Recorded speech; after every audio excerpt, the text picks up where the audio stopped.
I should do that at the start when I do this thing. It feels good. I've had a singular pleasure over these last months to work very closely with our senior minister. As head of the board, we've kind of got a lot of stuff to work out, and it's been a pleasure because she really brings a positive energy, real positive energy to her position and to her life and to all of us. So I'd like for you to welcome, please, Rev Bev.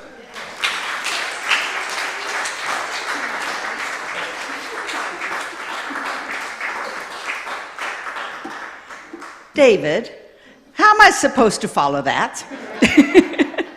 You know, like last week I said that I had been served by the time I came up here. Well, I think that they're eking me out with all this wonderment. I love it. Good morning, everybody, and welcome, welcome, welcome to East Hawaii Center for Spiritual Living. That feels so good. It's so good to see everybody here. I know it's raining, but the wonderful thing about it is here in Hawaii, we know what's right behind the rain is the sunshine, always. You might want to remember that when we walk through our days, when it's a little cloudy around us and through us, that behind the clouds, the sun is always shining. Well, that was a good talk. I'm like, really? Does that have anything to do with what I wanted to say? Absolutely not. So I'm going to get back on track. I'm going to start with a little story I read. A young girl, sitting on her grandfather's lap, reached up and affectionately touched his wrinkled cheek, then touched her own cheek. She said, "Grandpa, did God make both of us?" "Yes, dear. God made me a long time ago, and God made you just a little while ago." After a moment of reflection, the granddaughter observed, "God's getting better at it, huh?" I just love that perspective. You know, this idea to think that God can evolve, God can actually get better. I mean, it may be that's what's answering this age-old question. Why are we here? Why are we here? Well, you know, whenever I get asked that question, I always lean straight into the thing that I know best. God, we are here for God's joy, for the delight of the divine. We are created specifically for God to have some fun. I love it. In fact, Dr. Ernest Holmes, the founder of our teaching, he said this: all creation is a manifestation of the delight of God. God seeing himself in form, God experiencing himself in his own actions, and God knowing himself in us, as us. So you might say that God actually needs us. Well, if you come to think about it, we know God here with Science of Mind as this creative principle, as this magnificent intelligence. It works around us, it works through us, it works as us. But why? Well, you know, let's face it. If we look at God as a principle and we look at it as an intelligence, it doesn't have any hands. It has no mouth, it has no lips, no eyes, no teeth. No feet. God gets to have its expression as us. So yes, in a way, God absolutely does need us. Well, God wants us to have that joy of its own be expressed. And I truly love this answer because even when I'm feeling pretty down or have a dark day, I can always lean into that I actually have some greater purpose, not just to walk through my day-to-day as just this human, but as a part and an expression of the divine. But as I was putting this talk together, I got another idea. You should all be afraid. Whenever the crazy minister says she has another idea, go, oh goodness, what's coming up? In fact, my quantum physics teacher's probably going, oh, here we go. Here we go. She's on a roll. It's okay. This is just an idea, but let's go on the walk together. So, in the world of quantum physics, we deal in the area of infinite potentiality, an area of waves and particles. And quantum physics has shown that that waves and particles can't be in the same area at the same time, because once a wave is seen, it collapses into a particle. So we've had the wave, and once it's seen, observed, acknowledged, it collapses into a particle. All right? So what happens? What do you think about every idea that we have is actually a wave collapsing into a particle. And then from that particle, that idea, another idea is created, so another wave is collapsing, and on and on and on and on. So every idea we have, we're collapsing these waves into particles. And where that space is open in waves, we know that where there's an opening, more potential is going to roll into it. And again, and again, and again. And can you see how the universe can be expanding through this process? Yes? Anybody with me on this? I'm not just crazy alone. So we see this. So I know that that was a very simple explanation, and I know those that are quantum physicists are going, she doesn't have it all, but I'm on the right track. So even though that, so now I'm thinking that every idea we have, those thousands of random ideas that come up every day, the daydreaming, we're all serving a greater good. We're evolving part of God. We're expanding the universe. So I think next time somebody says, so what is the point? Why are we here? I might just say, for the growth of God. They might look at me like I'm crazy, which is okay, because I am. But remember something. If this has any value, think of all the ideas that have just been sparked right here in this very moment by the idea that I just said. You know, we could all just count for a growth spurt for God. Isn't that cool? All right. Thank you for going on that journey with me. But I really do think that, and it's not just us as these human forms, it's every expression is part of the evolution of the divine. So why are we here? We can have it either way, and we can have it both ways, for the delight of God and the growth of God. I think it's kind of cool. So ruminate on that. Let me know what you think next week. But here's the wonderful thing. Whatever we think our purpose is, we can always enjoy seeing God around us. In everything we see. Ralph Waldo Emerson said, never lose an opportunity of seeing anything beautiful, for beauty is God's handwriting. That's what I woke up to this morning. That was just it. And it just feels like this little wrap of warmth around you. So the question is for today, can I see God in me? Or should I say more clearly, can you see God in you? Sometimes it's difficult for us to imagine that God in, through, and as us, as this magnificent expression. And sometimes if it does get a little bit itchy, and you're like, yeah, no, I can't feel that I'm God or this magnificent being that is walking out the delight of God, we can look at the qualities of the divine. The things that we name as qualities of God, joy and love and compassion, patience, strength and wisdom, harmony, elegance. These are all qualities of the divine. Can you see that in you?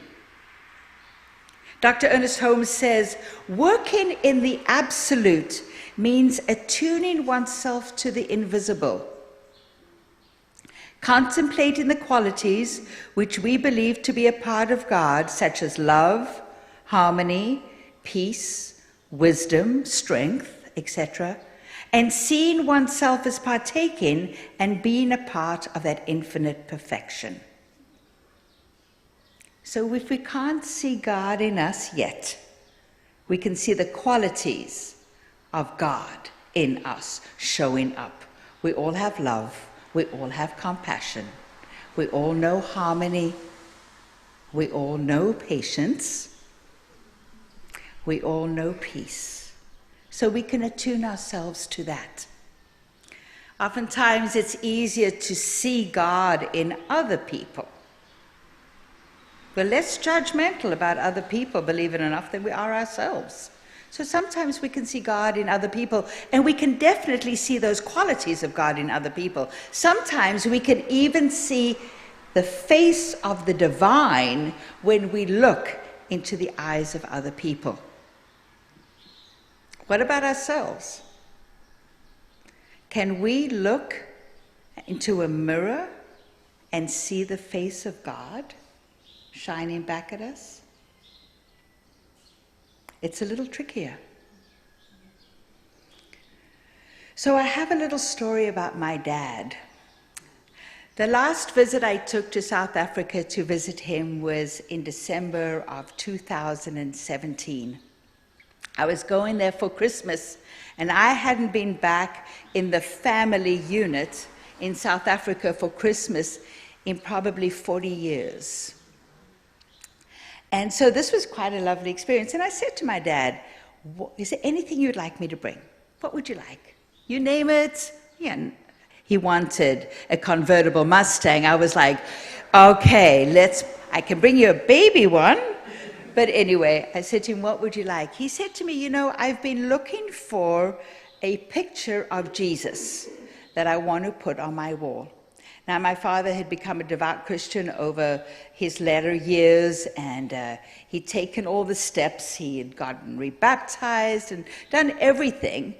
And yet he was really loving when him and I would have our conversations, because there were some things about the teaching here that really, really spoke to him, answered some of his questions. But his faith lay in Christianity, and he truly wanted a picture of Jesus that he could put on his wall. He says, I just can't find one that really resonates with me. And I started to look for a picture of Jesus for him. And I realized that the picture of Jesus that would resonate with my dad would have to have his features in the picture. He would need to see his eyes. He would need to see his smile. Even though he would not know that it was his smile and his eyes, but that is what speaks to us, because the picture of the divine is through our eyes and our face.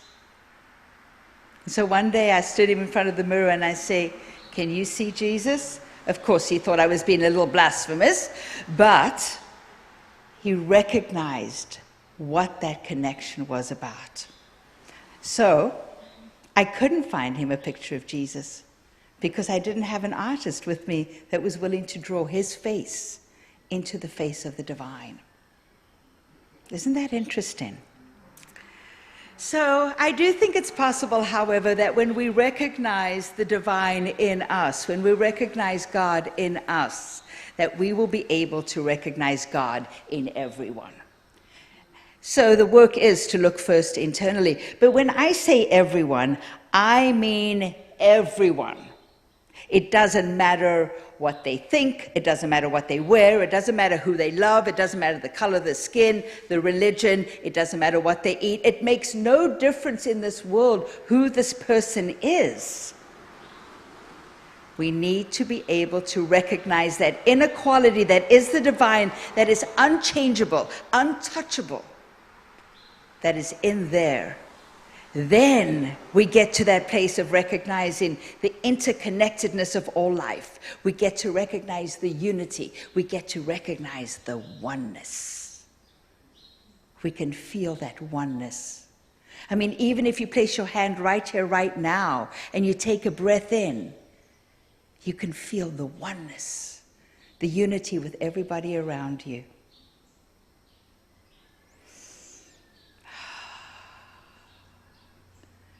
So the night before last, I was watching the opening ceremony of the Winter Olympics in Beijing. And the overarching symbol of the ceremony was the snowflake. Zhang Yimou, the director, said that his intention was to bring East and West together. He was inspired by the English saying that said, "No two snowflakes are alike," and an 18th century Chinese poem that speaks to a snowy canopy being a setting for a gathering. He wanted to create this unique experience, where people could come together in their differences and in their commonalities. I mean, when we look at snowflakes, completely individual, and we look at it when it covers the ground, it's all, their differences are all together in a commonality of one covering, in unity. So I love that we get to celebrate and not fear our differences, that we can truly celebrate our commonalities and God in all. You know, Rosa Parks said this, "I believe we are here on the planet Earth to live, grow up, and do what we can to make this world a better place for all people to enjoy freedom." You know, it is Rosa Parks' birthday today. February 6th is the birthday of Rosa Parks. And in the month that we're celebrating, it's Black History Month. Black History Month is an annual celebration of achievements by African Americans at a time for recognizing their central role in U.S. history. Since 1976, every U.S. president has officially designated the month of February as Black History Month. And other countries around the world, including Canada and the United Kingdom, have also started to devote this month to Black History Month. The president of the University of Massachusetts, Marty Meehan, he said this, "Black History Month must be more than just a month of remembrance. It should be a tribute to our history and a reminder of the work that lies in the months and the years and the years and the years and the years ahead." So for me, not growing up here in America, it's a wonderful time. I love it when we get to celebrate a month like this because I get to delve into the Black American history, most of it brand new to me, most of it brand new. And it comes through because we are focusing on this time. I get to read stories and watch movies and stuff that would not normally come into my day-to-day view. And I also get to learn about some interesting people. And one of those people I read about this last week was Granville T Woods. Now, for you guys, that might be a name that rings a bell. For me, not at all. But he was an inventor, an engineer, and he developed inventions that were awarded 27 patents by the US Patent Office between 1884 and 1903. There was a lot going on back there. That was during the time of Edison, and there was a lot of stuff happening. He got 27 patents during that time. What is recognized as his most important invention is the synchronous multiplex railway telegraph. The synchronous multiplex railway telegraph, it allows communication between moving trains and train depots. He became known as the Black Edison. What a story I got to read about this man that I probably would have missed out completely had we not actively been celebrating Black history. And I'm really grateful to be able to deepen into the differences from the cultures that I was raised in to the cultures that I see now. I can see our commonalities. I can recognize that we truly are one. And here's one thing I really look forward to, something that Maya Angelou named as wonderful. She said, "Wouldn't it be wonderful when Black history, Native American history, and Jewish history, and all of U.S. history is taught from one book, just U.S. history?" That is wonderful. We name it wonderful, and it is another one of those waves of potentiality waiting to be seen, recognized, acknowledged, so it can collapse into form. I'm going to read that one more time. Won't it be wonderful when Black history, Native American history, and Jewish history, and all of U.S. history is taught from one book, just U.S. history? There we see unity. There we see oneness. All right. So let's get back to that question. Can you see God in everyone? Everyone? We're all expressions of the divine. We're all created from the same atoms, we're all stardust. We're all unique, individualized expressions of this one. It is eternal, it is internal, but it is that presence that connects us all. So can we see God in everyone? And now, more importantly, can you see God in you as you? Can you see your magnificence? Can you see your wonder? Can you see your value and your importance to the world around you? Can you? Well, if there's a time that you aren't convinced of this and you can't get me on the phone to tell you, to remind you of your magnificence, just remember this, that if it wasn't for you, this experience as you, as God, could not possibly be happening. Because it is individual, individualized, and only one person can have this experience as you, and that is you. So do it, do you, because I can tell you, you are doing it magnificently. So here is the call of action today. I invite you to go to a mirror, take a really, really long look. Hang out there. Hang out there. Hang out there for as long as you need until you can actually see God looking back at you. That's my call of action to you, to know God as you, exactly as you are, and exactly as you are not. So as I close today, I just want to share a little brief message from Hafiz. He writes, "I sometimes forget that I was created for joy. My mind is too busy. My heart is too heavy. Heavy for me to remember that I've been called to dance, the sacred dance of life. I was created to smile, to love, to be lifted up, and to lift others up. O sacred one, and untangle my feet from all that ensnares. Free my soul, that we may dance, and that our dancing might be contagious." And so it is. Thank you.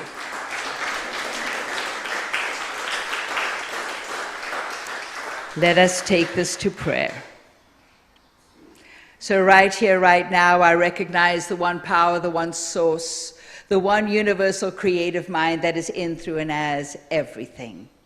Omnipotent, omnipresent, ever creating, supplying, supporting, sustaining and maintaining every single expression of itself. And I know that I am one with this, and I know that each and every one of us, be you here in the sound of my voice or not even, we are all these magnificent expressions of the divine.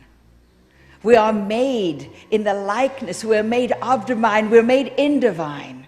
It is all that there is. There is absolutely nothing else. So I know for each and every one of us, as we walk our path today, out into this week, that we recognize the magnificence that we are. We recognize that we truly are God in action. We truly are walking out the joy and the delight of the divine in every way. And I know that when we look into the eyes of another, we cannot help ourselves but see God looking back at us. When we hear a voice of another, we recognize that it is God speaking through them to us. And when somebody reaches out and lends us a hand, that is God's hand helping us up. This is the truth of who we are, right here, right now. And I claim it, and I claim it, and I know it, for Spirit has said yes. Yes, my beloveds, yes. You have set intentions, you've expressed desires, and it is done, and done magnificently, and done through you magnificently, and it is good. So I just release it, knowing it is so. And together we claim this by saying, and so it is. Thank you.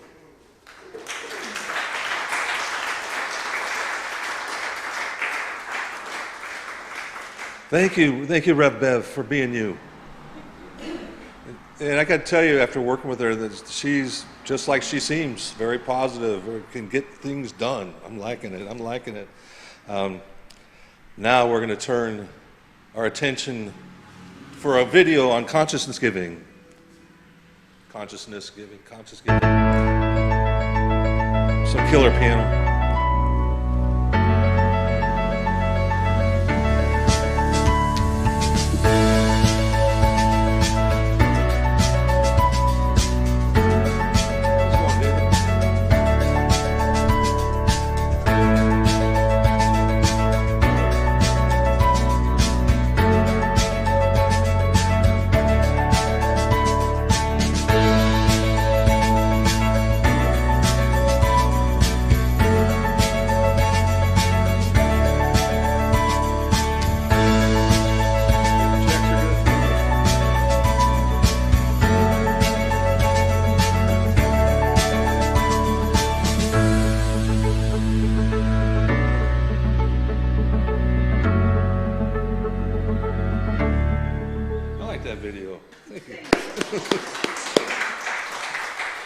And now please repeat after me.